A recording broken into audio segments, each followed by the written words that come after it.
राधे राधे गुरुजी। हाँ। मेरा एक प्रश्न है, मैं बचपन से देखती आ रही हूँ, जो लोग नियम धर्म कर्म से मन से बहुत भक्ति करते हैं उनके जीवन में बहुत कष्ट है।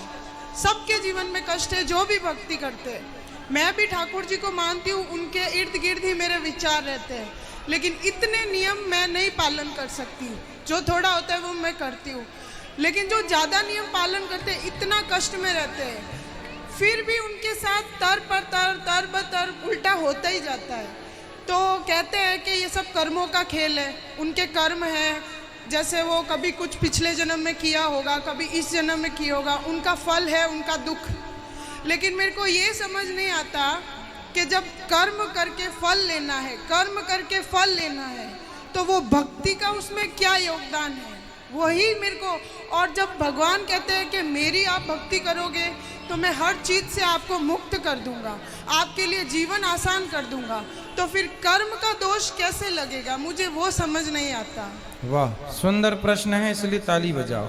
सब बैठो आप लोग, अच्छे प्रश्न पूछने चाहिए ऐसे जैसे इन्होंने पूछा। सब बैठो, पहले अगल बगल की बहन है सब बिठाओ। सुनो, इन्होंने पूछा है कि जब कर्म का ही फल भोगना है तो फिर भक्ति करने की क्या जरूरत है। सिंपल ये है, क्यों? सही है। अर्जुन भक्त थे कि नहीं? माइक ले लो, आगे पीछे की मैया बैठ जाओ। अर्जुन भक्त थे कि नहीं? जी थे ना। लेकिन अर्जुन को भी 12 वर्ष का वनवास जाना पड़ा। 12 साल तक जंगल में रहना कोई सरल काम तो नहीं है। 1 साल अज्ञातवास, जंगल में रहना, किसी के दास दासी बन के रहना सरल काम तो नहीं है। जबकि अर्जुन जैसा भक्त कौन होगा? फिर भी उन्हें कष्ट उठाना पड़ा।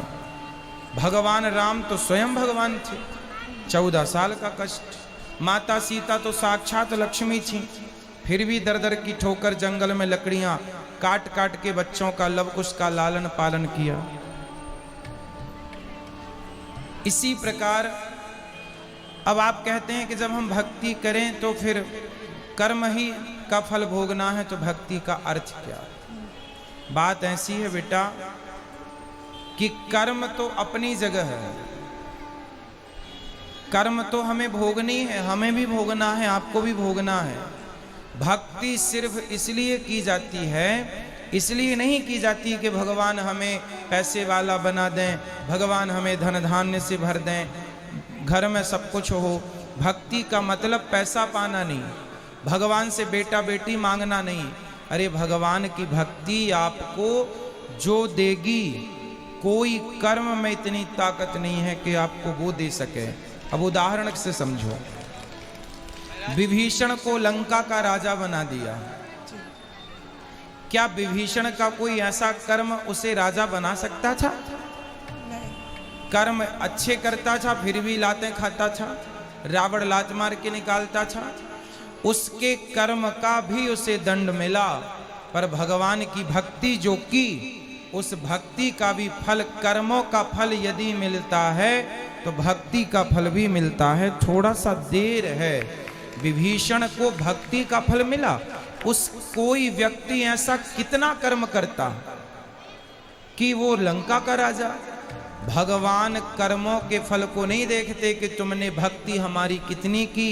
जब भक्त शरण में चला जाता है तो भगवान भूल जाते हैं कि कितना बड़ा पापी और पतित है, उठा करके राज सिंहासन पर बिठा देते हैं। दूसरा सुग्रीव, सुग्रीव भी लातें खाता था भाई की, दर दर की ठोकर खाता था, उठा के बिठा दिया।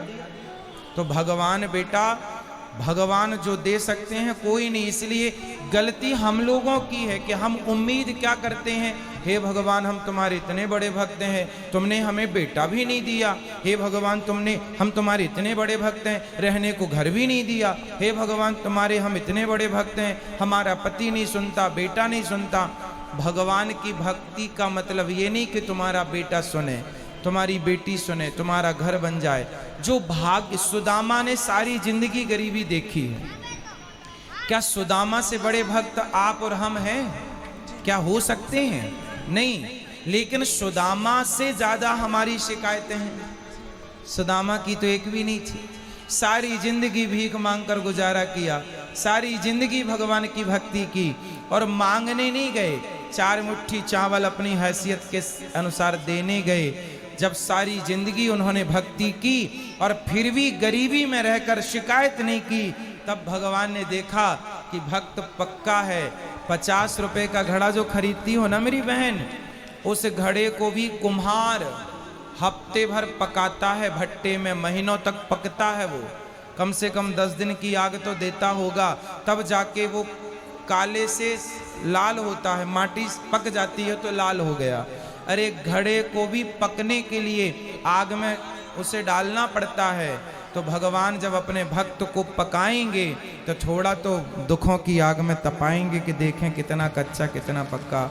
इसलिए हर हाल में गोविंद का स्मरण करो और ये मत कहो कि हमें भगवान से कुछ चाहिए।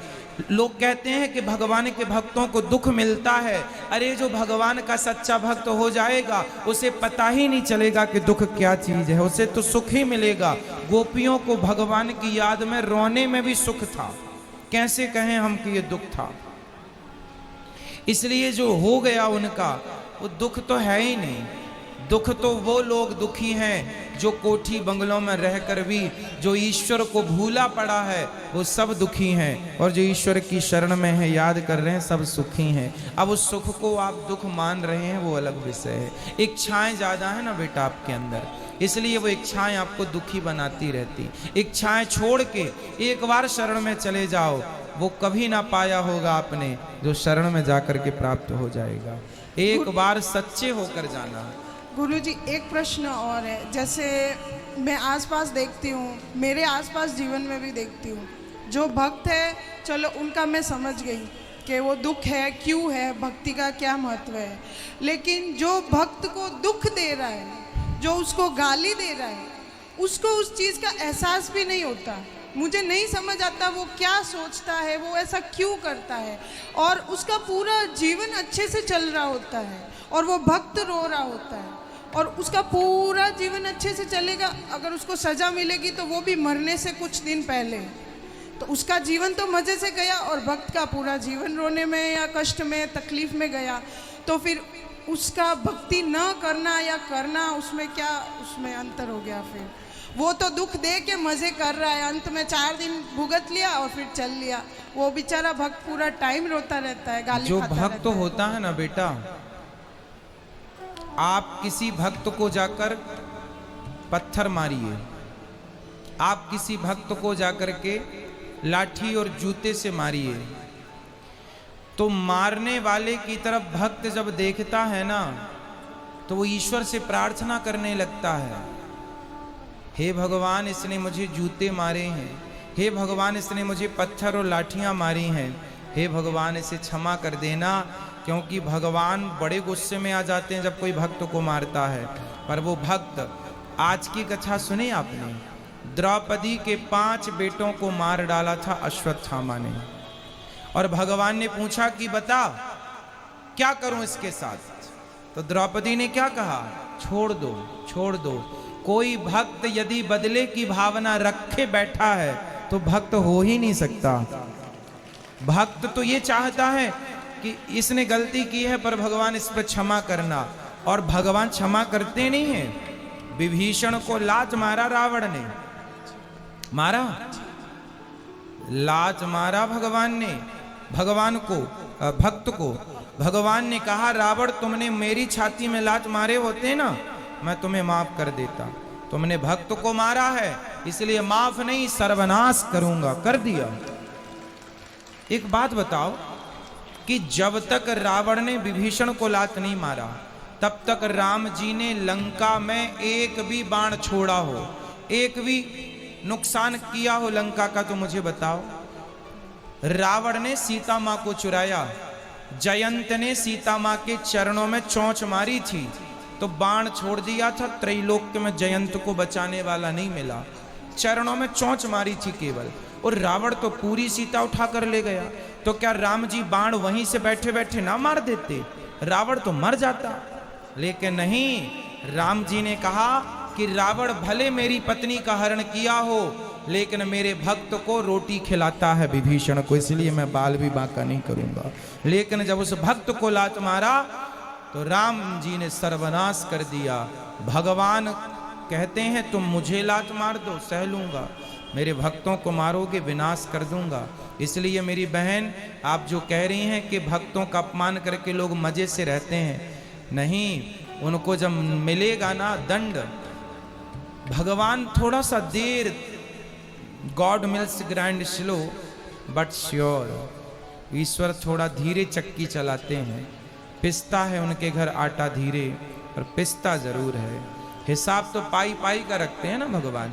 जब देंगे ना तो खूब नानी याद आएगी। और आप ये मत सोचो जैसे मैंने, आप भक्त हो और मैंने आज आपको अपमानित किया, आपको मारा मैंने, तो आप तो भक्त हैं, आप तो मेरे से कोई ना कुछ ना कहेंगे, और मैं तो मौत से रह रहा हूं।